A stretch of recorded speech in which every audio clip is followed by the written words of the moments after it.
Guys, एक बार फिर से आपका स्वागत है अल्ट्रा फिजिक्स में। तो आज का हमारा जो टॉपिक है triple five timer as a monostable multivibrator. Monostable multivibrator इसके पहले हमने डिस्कस करा है, फिर से वापस से एक बार डिस्कस कर लेते हैं। मोनोस्टेबल मल्टी वाइब्रेटर बेसिकली क्या होता है, ये एक डिवाइस होता है और यू कैन से एक सर्किट होता है जिसका आउटपुट एक स्टेबल स्टेट प्रोवाइड करता है, जिसमें एक ही स्टेबल स्टेट होता है। जैसे ही हम ट्रिगर अप्लाई करते हैं, सर्किट का जो आउटपुट होता है वो स्टेबल स्टेट से अनस्टेबल स्टेट पे चला जाता है। इसी अनस्टेबल स्टेट को हम लोग क्वासी स्टेबल स्टेट भी बोलते हैं, जो कि थोड़े टाइम के लिए होता है। सर्किट इस क्वासी स्टेबल स्टेट से वापस से अपने स्टेबल स्टेट पे जंप कर जाता है अपने आप। एंड वापस से अगर मुझे इसका स्टेट चेंज करना है तो मुझे वापस से ट्रिगर अप्लाई करना पड़ेगा, एंड देन सर्किट वापस से स्टेबल स्टेट से अनस्टेबल स्टेट पे जंप कर जाएगा।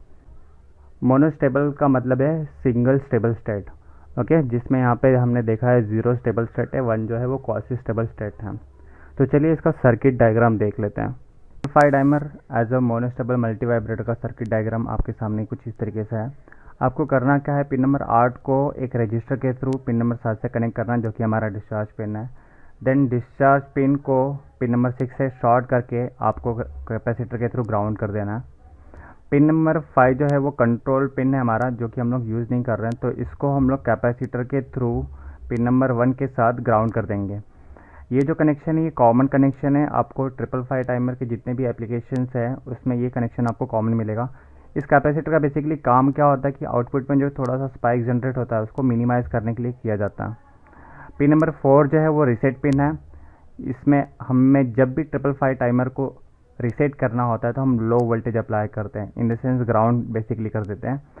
बट हमें एक्सीडेंटली इसको रीसेट नहीं करना, तो हम क्या करेंगे कि पिन नंबर 4 को पिन नंबर 8 से कनेक्ट कर देंगे, मतलब हाई वोल्टेज दे देंगे। हाई वोल्टेज देने से क्या होगा कि ये ट्रिपल फाइव टाइमर कभी भी रीसेट मोड में नहीं जाएगा जब भी हम इसे मल्टी वाइब्रेटर की तरह यूज़ करेंगे। पिन नंबर 3 जो है वो हमारा आउटपुट है, आउटपुट यहाँ से लेंगे। तो ये कुछ इस तरीके से कनेक्शन है। अब इस कनेक्शन को हम लोग इसके अंदर के कंपोनेंट के साथ देख लेते हैं। सो ये रहा आपके सामने इंटरनल कंपोनेंट के साथ इसका कनेक्शन। इसमें हम देख सकते हैं मेरे पास 3 ट्रिपल फाइव वाले रजिस्टर्स हैं, यहाँ पे 2 कंपैरेटर्स हैं, एंड यहाँ पे RS फ्लिप फ्लॉप है, और ऊपर एक ट्रांजिस्टर कनेक्टेड है। एग्जाम में इसके ऊपर आपको क्वेश्चन कुछ इस तरीके से पूछा जा सकता है, draw the circuit diagram of triple five timer to work as a monostable multivibrator, explain its operation and sketch the relevant waveform. इसके साथ साथ आपको ऐड करके ये भी पूछा जा सकता है, obtain the expression for the output pulse width. तो चलिए इसका पहले वर्किंग देख लेते हैं। मान लेते हैं इसका जो आउटपुट है वो लॉजिक 0 वोल्ट पे है। यहाँ पे 0 volt in the sense low voltage and 1 in the sense high voltage. So output जो है वो 0 वोल्ट पे है। आउटपुट कहाँ से ले रहे, क्यू बार से ले रहे, तो in the sense Q bar जो है वो 0 लॉजिक 0 पे है। सो क्यू बार 0 पे है तो ऑफकोर्स क्यू किस पे होगा, लॉजिक 1 पे होगा, क्योंकि क्यू एंड क्यू बार एक दूसरे का कॉम्प्लीमेंट है। अब यहाँ पे क्यू जो है वो 1 सेट पे in the sense high voltage कहाँ पे जा रहा है, ट्रांजिस्टर के बेस पे जा रहा है, तो जिसके वजह से ट्रांजिस्टर सैचुरेटेड रीजन में चला जाएगा। अब जैसे ये सैचुरेटेड रीजन में चला जाएगा, मैं बोल सकता हूँ कलेक्टर और इमीटर शॉर्ट हो गया। इसके वजह से कलेक्टर पे जो वोल्टेज होगा वो लॉजिक 0 डेवलप होगा। एंड पिन नंबर 7 जो है ट्रांजिस्टर के कलेक्टर से कनेक्टेड है, आप यहाँ पे देख सकते हैं। सो लॉजिक 0 यहाँ पे भी आ गया। अब पिन जो 7 है वो 6 से शॉर्ट है और वो कैपेसिटर से कनेक्टेड है, तो यहाँ पे भी 0 वोल्ट, कैपेसिटर के इस प्लेट पे भी 0 वोल्ट डेवलप होगा। अब थ्रेशोल्ड पे 0 वोल्ट डेवलप हो रहा है, जो कि अपर वाले कंपैरेटर से कनेक्टेड है। अब देख सकते हैं थ्रेशोल्ड पिन जो है वो नॉन इन्वर्टिंग टर्मिनल पे 0 वोल्टेज जा रहा है, यू कैन से लॉजिक 0 जा रहा है। एंड जो इन्वर्टिंग टर्मिनल है वो 2VCC/3 से कनेक्टेड है, तो ऑफकोर्स 0 वोल्ट 2VCC/3 से कम है, तो अपर कंपैरेटर नॉन इन्वर्टिंग है, तो लो वोल्टेज है, तो लो वोल्टेज ही आउटपुट में देगा। इन द सेंस यहाँ पे लो वोल्टेज डेवलप होगा, आई कैन से लॉजिक 0। उसी तरीके से नीचे देख लेते हैं। इस ऑपरेशन के दौरान हमने क्या अज्यूम करा है कि जो ट्रिगर है, ये जो मेरा पिन नंबर 2 है, ये मेरा ट्रिगर है, इसको हमने प्लस VCC से कनेक्ट करा, प्लस VCC से कनेक्ट करा, तो ऑफकोर्स जो इन्वर्टिंग टर्मिनल है उस पर वोल्टेज कितना आ रहा है, प्लस VCC आ रहा है, एंड जो नॉन इन्वर्टिंग है उस पर कितना वोल्टेज आ रहा है, VCC/3। अब यहाँ पे कंपेयर करेंगे तो VCC ज़्यादा है, प्लस VCC ज़्यादा है, तो तो ऑफकोर्स नीचे वाला जो कंपैरेटर है उसको हम लोग इन्वर्टिंग कंपैरेटर बोलते हैं। तो ज़्यादा है राइट, तो ये क्या कर देगा, हाई को लो में कन्वर्ट कर देगा। सो यहाँ पे हाई वोल्टेज है राइट, तो यहाँ पे क्या आ जाएगा, लो वोल्टेज आ जाएगा। Low voltage in the sense logic zero. तो एस पे भी ज़ीरो, आर पे भी ज़ीरो। तो इस केस में जो फ्लिप फ्लॉप होगा राइट, हमारा ये वाला वैल्यू मिलेगा। यहाँ पे देख लेते हैं, ये आर एस फ्लिप फ्लॉप का टेबल हमने डिस्कस करा था। इसमें आप देख सकते हैं अगर लॉजिक आर अगर ज़ीरो है, एस अगर ज़ीरो है, तो उसका जो आउटपुट है right, Q and Q bar, उसमें कुछ भी वैल्यू चेंज नहीं होगा। मतलब क्यू बार ज़ीरो पे था तो वो ज़ीरो पे ही रहेगा, क्यू वन पे है तो वो वन पे ही रहेगा। तो उसका जो वैल्यू है वो रिटेन रहेगा, उसमें चेंजेस नहीं आएगा। ओके, तो इस ऑपरेशन के दौरान इसमें जो भी आउटपुट है वो एज इट इज़ रहेगा। तो यहाँ पे आउटपुट लो स्टेट में रहेगा। ये रहा इसका वेवफॉर्म। वेवफॉर्म में आपको ट्रिगर का वेवफॉर्म बनाना है, थ्रेशोल्ड का वेवफॉर्म बनाना है जो कि कैपेसिटर से कनेक्टेड है। तो जो भी कैपेसिटर का वोल्टेज होगा वही थ्रेशोल्ड का वोल्टेज होगा। एंड आउटपुट का आपको वेवफॉर्म बनाना है, आउटपुट जो हमने क्यू बार से लिया था। सो ये तीनों वेवफॉर्म आपको बनाना है। अभी तक जो हमने देखा है सिर्फ इतना पार्ट देखा है। इस पार्ट में हमने देखा है कि जो ट्रिगर है वो प्लस वीसीसी से कनेक्टेड है, दैट इज़ लॉजिक 1 पे कनेक्टेड है, तो यहाँ पे लॉजिक 1 है। एंड जो थ्रेशोल्ड है वो 0 वोल्ट पे कनेक्टेड है कि कैपेसिटर पे जो वोल्टेज आ रहा है वो 0 है। एंड आउटपुट भी 0 पे है, दैट इज़ क्यू बार जो हमने एज्यूम करा है वो 0 वोल्ट है। तो यहाँ पे भी राइट लॉजिक 0 है। अब हमें क्या करना है, जो ट्रिगर वीसीसी पे कनेक्टेड है उसको हमें हटा के थोड़े टाइम के लिए नेगेटिव गोइंग पल्स अप्लाई करना है। जैसे ही नेगेटिव गोइंग पल्स अप्लाई करेंगे यहाँ पे लॉजिक 0 डेवलप होगा। अब ये 0 किस पे कनेक्टेड है, इन्वर्टिंग कंपैरेटर से कनेक्टेड है। इन्वर्टिंग कंपैरेटर, सो इसको लॉजिक 0 को किस में कन्वर्ट कर देगा, 1 में कन्वर्ट कर देगा, क्योंकि ये VCC/3 से ऑफ कोर्स काफ़ी कम होता है। तो जो 0 वोल्ट था राइट वो किस पे हो जाएगा, वो 1 पे हो जाएगा। और यू कैन से लॉजिक 0 से 1 पे चला गया। R 1 में हो गया, S पहले से ही 0 पे है। तो अगर हम फ्लिप फ्लॉप देखेंगे तो R हमारा यहाँ पे देखेंगे 1 पे है एंड S 0 पे हो गया। तो इस कंडीशन में क्या हो जाएगा, फ्लिप फ्लॉप हमारा रीसेट हो जाएगा। सो Q जो होगा वो 0 पे चला जाएगा एंड Q बार 1 पे चला जाएगा। सो जो हमारा Q बार 0 पे था वो अभी किस पे चला जाएगा, 1 पे चला जाएगा। एंड Q जो है राइट वो 1 से किस पे चला गया, 0 पे चला गया। तो जैसे ये 0 पे चला गया, ऊपर वाला जो ट्रांजिस्टर है वो कट ऑफ रीजन में चला जाएगा। कट ऑफ रीजन होने के वजह से मैं बोल सकता हूँ कलेक्टर और इमिटर एक दूसरे से डिस्कनेक्ट हो जाएंगे।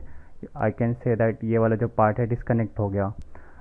सो जो भी वोल्टेज कनेक्टेड होगा राइट, अब ये करंट कुछ इस तरीके से फ्लो होगा, ऐसे होगा। सो कैपेसिटर क्या होने लगेगा, चार्ज होने लगेगा धीरे धीरे, क्योंकि करंट फ्लो होने लगा ना यहाँ से यहाँ पे। सो कैपेसिटर धीरे धीरे चार्ज होने लगेगा। तो यहाँ पे धीरे धीरे वोल्टेज क्या होने लगता है, बढ़ने लगता है, जो कि पहले किस पे था, लॉजिक 0 पे था। सो कैपेसिटर पे वोल्टेज बढ़ने लगता है। सो यहाँ पे हमें चार्जिंग देखने को मिलता है। इसके पहले वाले पार्ट में हमने इतना पार्ट देख के रखा, ये लेफ्ट हैंड साइड वाले पार्ट हमने देख लिए। अब हमने क्या करा, नेगेटिव गोइंग पल्स अप्लाई करा। जैसे ही नेगेटिव गोइंग पल्स अप्लाई करा हमने क्या देखा, कैपेसिटर धीरे धीरे चार्ज होने लगा। तो उसके अक्रॉस वोल्टेज कितना डेवलप हो रहा है वो हमें पता करना। तो ये रहा VC जो कि वोल्टेज अक्रॉस कैपेसिटर है। अब देख सकते हैं यहाँ पे ये वोल्टेज जो है वो एक्सपोनेंशियली धीरे धीरे बढ़ने लगता है। अब इस पॉइंट पे जो कि वोल्टेज कितना है, 2VCC/3 पे है। जैसे ये वोल्टेज 2VCC/3 पे पहुँचता है, कैपेसिटर डिस्चार्ज होने लगता है। अब वो कैसे होता है चले देखते हैं। पर इस टाइम पे जो हमारा आउटपुट होगा वो लॉजिक 0 से 1 पे स्विच हो गया। तो चार्जिंग के टाइम पे जो आउटपुट है लॉजिक 1 पे चला गया, आप यहाँ पे देख सकते हैं। ओके, तो चलिए देखते हैं डिस्चार्जिंग कैसे होता। सो ये हमारा स्टेट है, Q बार 1 स्टेट पे है एंड कैपेसिटर यहाँ से इसे चार्ज हो रहा। सो यहाँ पे पॉजिटिव चार्ज धीरे धीरे डेवलप होगा एंड यहाँ पे माइनस चार्ज डेवलप होगा। हमने ट्रिगर पे थोड़े टाइम के लिए नेगेटिव गोइंग पल्स अप्लाई करा है। पहले वो VCC पे था, अभी वो राइट लॉजिक 0 पे पहुँचा एंड वो अगेन VCC पे पहुँच गया। सो VCC पे पहुँचने की वजह से नीचे वाला जो कंपैरेटर है जिसका आउटपुट 1 था वो अभी 0 पे पहुँच जाएगा। तो R का वैल्यू यहाँ पे 0 हो गया। अब हमें वेट करना है एस के लिए। एस का भी करंट वैल्यू 0 है। एस का जो वैल्यू वो कौन डिसाइड करने वाला है? कैपेसिटर। कैपेसिटर अभी चार्ज हो रहा है। चार्जिंग की वजह से क्या होगा, इसका वोल्टेज धीरे धीरे बढ़ेगा, जिसके वजह से पिन नंबर 6 का वोल्टेज बढ़ेगा। अब जैसे पिन नंबर 6 का वोल्टेज 2 VCC/3 से ज़्यादा होता है, अपर वाला जो कंपैरेटर होता है वो उसका आउटपुट 0 से 1 हो जाता है। एंड एस कितने पे चला गया? 1 पे चला गया। सो एस का वैल्यू हो गया 1, आर का वैल्यू हो गया 0। तो इस कंडीशन में जो मेरा फ्लिप फ्लॉप होगा वो सेट हो जाएगा। सेट में क्या होता है, क्यू का जो वैल्यू होता है वो 1 होता है एंड क्यू बार का वैल्यू जो होता है 0 होता है। तो ऑफकोर्स क्यू बार किस पे चला गया? 0 पे चला गया। सो हमारा क्यू बार का वैल्यू क्या था? 0 था। जैसे ही हमने ट्रिगर अप्लाई करा वो 1 स्टेट पे चला गया थोड़े टाइम के लिए। एंड जैसे कैपेसिटर विथ 2 VCC/3 से ज़्यादा हो जाता है, इसका आउटपुट अगेन 0 पे चला आ जाता है। सो ये जो 1 था ये क्वासी स्टेबल स्टेट था, जिसके वजह से हमने क्या देखने को मिला कि जो 0 है वो एक स्टेबल स्टेट है, जो 1 है वो अनस्टेबल स्टेट है, जो कि थोड़े टाइम के लिए अचीव करता है। देन वो वापस से 0 पे आ जाता है अपने पुराने वाले स्टेबल स्टेट पे, राइट। तो इसमें जो एक ही स्टेबल स्टेट है वो 0 है। सो हमारा फ्लिप फ्लॉप सेट हो गया है। तो क्यू बार 0 पे है तो ऑफकोर्स क्यू किस पे होगा? 1 पे होगा। तो ये 0 से 1 पे चला गया, जिसके वजह से ट्रांजिस्टर कट ऑफ से सैचुरेटेड रीजन में चला जाएगा। जैसे ये सैचुरेटेड रीजन में चला गया, कलेक्टर और एमिटर शॉर्ट हो जाएगा, तो मतलब इस पिन पे जो होगा वो 0 वोल्ट डेवलप होगा। अब यहाँ पे कैपेसिटर जो चार्ज है वो डिस्चार्ज होने लगेगा कुछ इस तरीके से कैपेसिटर के थ्रू। तो वोल्टेज धीरे धीरे क्या होने लगेगा? इसका कम होने लगेगा। तो यहाँ पे आप देख सकते हैं जैसे ही हमने 2 VCC/3 से क्रॉस करा, कैपेसिटर डिस्चार्ज होने लगा कुछ इस तरीके से। एंड जब तक हम वापस से पल्स अप्लाई नहीं करते ये वापस चार्ज नहीं करेगा। तो जैसे हमने वापस से नेगेटिव पल्स अप्लाई करा, ये वापस से चार्ज होने लगा। एंड यही प्रोसेस बार बार होगा। तो जब भी हम ट्रिगर अप्लाई करेंगे चार्जिंग देखने को मिलेगा एंड कुछ टाइम अपने बाद डिस्चार्जिंग होगा।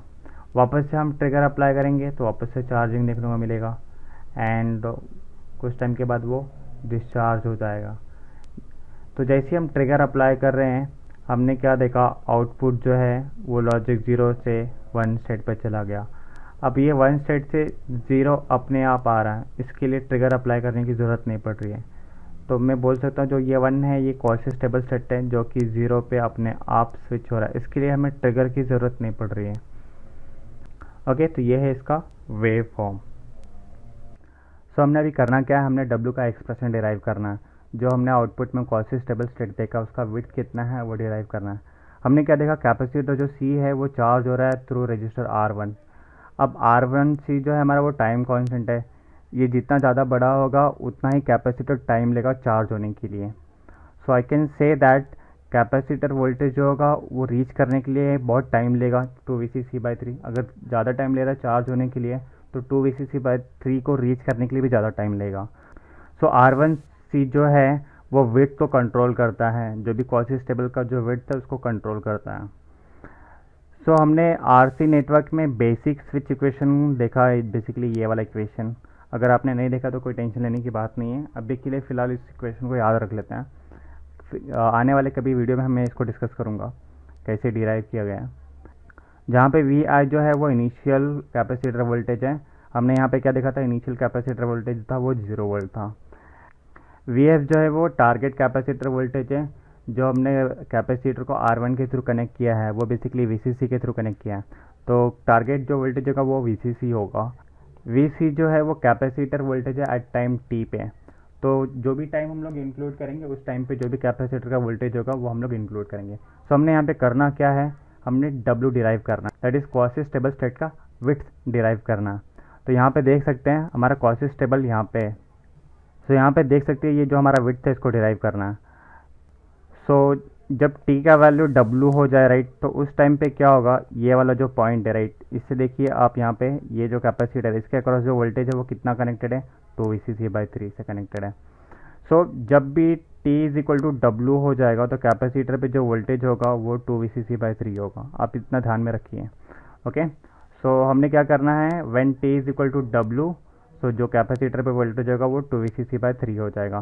फाइनल टारगेट वोल्टेज कितना है, VCC है प्लस VCC है, इनिशियल वोल्टेज कितना है, 0 है। इस इक्वेशन में पुट कर देंगे, इस वाले पूरे इक्वेशन में पुट कर देंगे तो क्या हो जाएगा, सो VCC के जगह पे क्या रखना है, 2 VCC/3 रखना है, इनिशियल वोल्टेज 0 है, फाइनल टारगेट वोल्टेज VCC है, इनिशियल वोल्टेज 0, बचा हुआ टर्म यहाँ पे t के जगह पे w पुट करना है, R1C एज इट इज़ रहेगा। सो ये 2 VCC/3 एज इट इज़ रहेगा, ये बचा हुआ टर्म ये VCC एज इट इज़ रहेगा, 1 - W/RC एज इट इज़ रहेगा। 2 VCC/3 यहाँ पे है, अंदर मल्टीप्लाई कर लेंगे, VCC अंदर मल्टीप्लाई हो गया, ये VCC इसके साथ मल्टीप्लाई हो गया। अब क्या करेंगे, ये VCC को लेफ्ट हैंड साइड ले लेंगे, माइनस हो गया तो यहाँ पे -VCC e⁻W/RC term as it is रहेगा। अब ये VCC से कैंसिल, VCC हो जाएगा, माइनस माइनस कैंसिल, बचा क्या, 1/3 बचा, e⁻W/R1C बचा। अब इसको क्या कर लेंगे हम लोग, नीचे ले लेंगे तो ये प्लस हो जाएगा। सो इसको यहाँ पे ले लेंगे, इसको यहाँ पे ले लेंगे, तो ये इक्वेशन कुछ इस तरीके से बनेगा। जब ये इस साइड उस साइड जाएगा तो क्या हो जाएगा, log to the base e हो जाएगा। log to the base e को log टू द बेस 10 में कन्वर्ट करेंगे तो 2.303 से मल्टीप्लाई कर देना आपको, फिर ये R1C यहाँ पे मल्टीप्लाई हो जाएगा तो ये एक्सप्रेशन मिलेगा। अब log to the base 10 of e का वैल्यू निकालेंगे तो इसको मल्टीप्लाई करके आपको ये वैल्यू मिलेगा, जो कि अप्रॉक्सीमेटली मैं 1.1 बोल सकता हूँ। सो ये हमारा एक्सप्रेशन है।